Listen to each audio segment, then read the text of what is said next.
we're going to talk about sequences.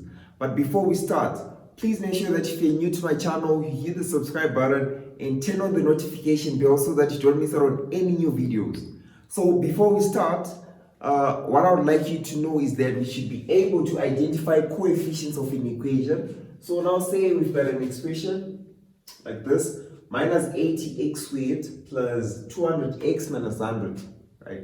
So as you can see here, the coefficient of x squared will be minus 80, and the coefficient of x will be 200, and then 100 is the term that is independent of x, right? In other words, this is our constant, which is of h to the power of 0, right?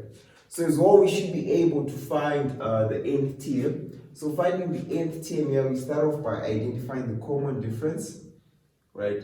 Which should be the present term subtracted from the next term. So 4 minus 7, there we get a minus 3, and then the other is minus 3. So we know that's minus 3. Minus 3 being the common difference. So minus 3n, if we say minus 3n plus b, will give us the nth term, right? Now we want to solve for b. So we're saying the first term being 7, we're saying this way, n is equal to 1. So saying minus 3 times 1 plus b should give us 7. Then b would be equal to minus 3, taking it to the right hand side, but 7 plus 3 to give us 10. So the nth term would be minus 3n plus 10, right? So this is how we get the nth term, right? So now when we look at sequences, right, what we shall need to know is that when a set of numbers show a pattern and there's a clear rule that will help us identify the next term, we say that we've got a sequence, right? So for example, if we say we've got 1, 2, 3, 4, 5, right? As you can see, right, we can say this is a sequence. Why? Because this is a set of numbers, right, that is showing a pattern, and there's a clear rule that will help us find the next term. Because we see that there's a common difference of 1 from the present term to the next term. We've got a difference of 1, difference of 1, difference of 1, difference of 1, and so forth. So this becomes what? A sequence. And as well, we can have something like, say, 2, 4, 6, 8, 10. Let me just use this. So now we've got something like 2, 4, 6, 8, 10, right? As well, this is a sequence.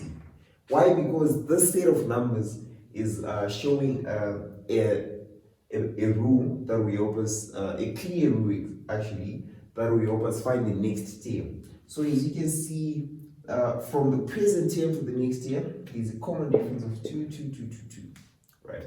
So this is always a sequence, right? So now with sequences, there's certain lettering that we use. So when we say U1, basically this will be the first term, then U2 being the second term, U3 being the third term, UN, this will be the nth term, right? And probably UN plus 1, right? UN sub not n plus 1, U sub not n plus 1, this would be for the term that is after the nth term, right? So now I would like to attempt these questions. So for number 1, we're required to write down the first 3 terms of each sequence. So allow me to erase this part here. Right. So for number 1a, finding the first 3 terms, given that un, which is the nth term, is equal to 3n plus 1. Sorry, 3n plus 5. The first 3 terms, we know that the first term is u1, which is given when n is equal to 1. So now we substitute for n is equal to 1 here, we shall say 3 plus 5 to give us an 8, right? And the second term shall be given when n is equal to 2. So substituting for n is equal to 2, we're saying 3 times 2, that will give us a 6, then 6 plus 5, that will give us an 11, right? And then now finding the third term, right? Now for the third term, this is given when n is equal to 3. So when n is equal to 3, substituting for n is equal to 3 there. So say 3 times 3, that will give us a 9. Then 9 plus 5, that will give us a 14. Right? So these are the first 3 terms of the sequencer un is equal to 3n plus 5. And then now moving on to number B. Now for part B, we're saying that the first three terms. First term, of course, is given when n is equal to 1, which is u1. So u1 shall be 8. So here we're saying 8 minus u1. This is when n is equal to 1. So that's 2 times 1, that's a 2, over 3 plus 1, that's a 4. Right, so that's 8 minus 1 over 2 to give us 7 in the half. So this shall be the first term for this nth term. Right, so yeah, that's used. And then now finding the second term. Second term shall be when n is equal to 2. So we're saying this will be 8 minus 2 times 2, that's a 4. 4 over 3 plus 2, that's a 5. Right. So 8 minus 4 over 5, that will give us 7 and 1 over 5, like that. Right. And then the third term shall be given when n is equal to 3. So when n is equal to 3, we're saying 8 minus 2 times 3, that's a 6, over 3 plus 3, that's a 6 as well. And that will cancel out to give us a 1, and 8 minus 1, that will give us a 7. Right. So just like that, we've got our third term for the nth term, 8 minus 2n over 3 plus n. Right. And then now for part C, we also need to find the first three terms of the sequencer. So, and here, we know that the first term shall be given when n is equal to 1. But what do we see here? Here we should see that when n is equal to 1, right? In actual fact, the first term shall be u2, right? That is when n is equal to 1, right? And so we're saying u2 being the first term, this is for part C. So u2 being the first term will be given by u1 over u1 plus 2. Right, whereby u1 is 2, so this is 2 over 2 plus 2, right, which is 2 over 4, and that's a half, like that, right. And then now the second term shall be given when n is equal to 2, right. So when n is equal to 2, what do we have? We've got u2 plus 1, which is u3, right.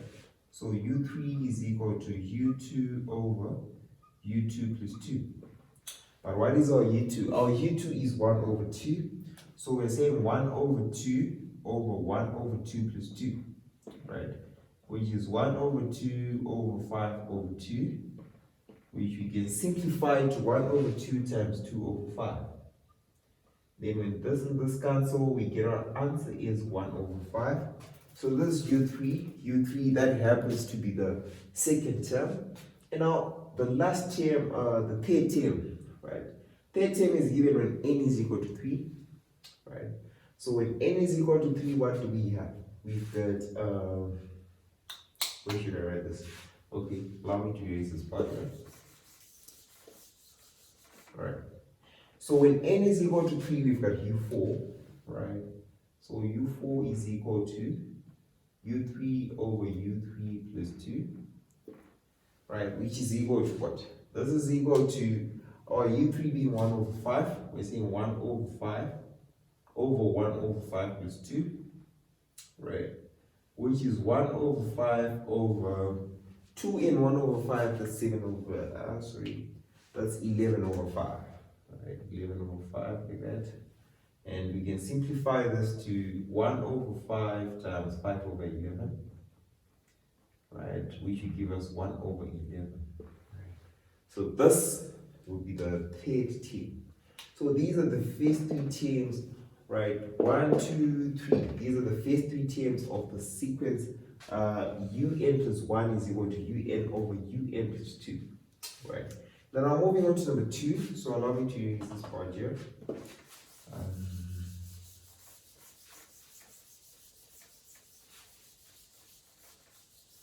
Okay, now moving on to number 2, we are required to write down the nth term of each sequence, right? So for the first one, we've got a 7, 13, 19, 25, 31, right?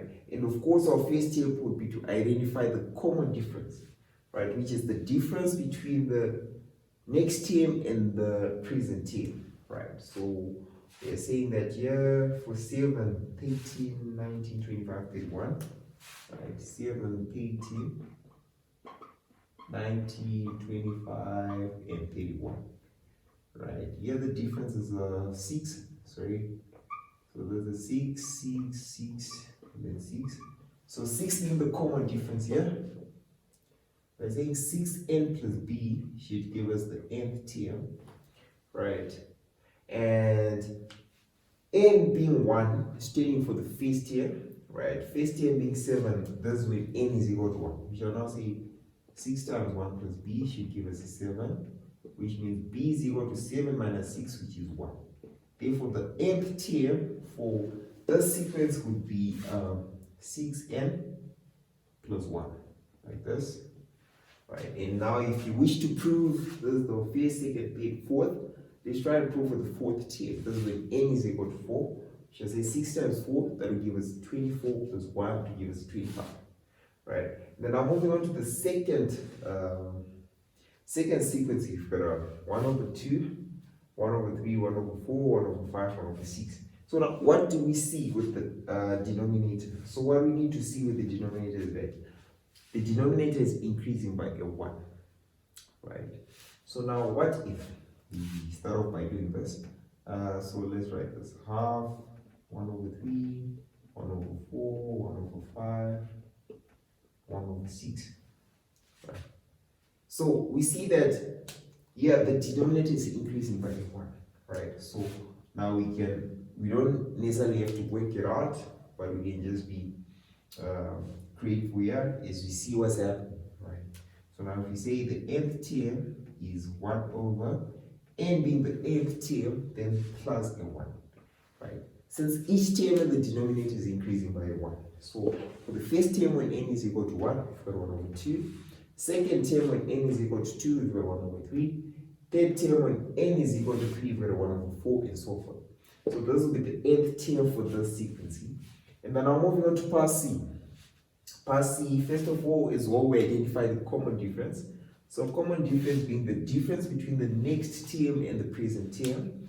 Minus 4 minus 15. This will give us an 11, right?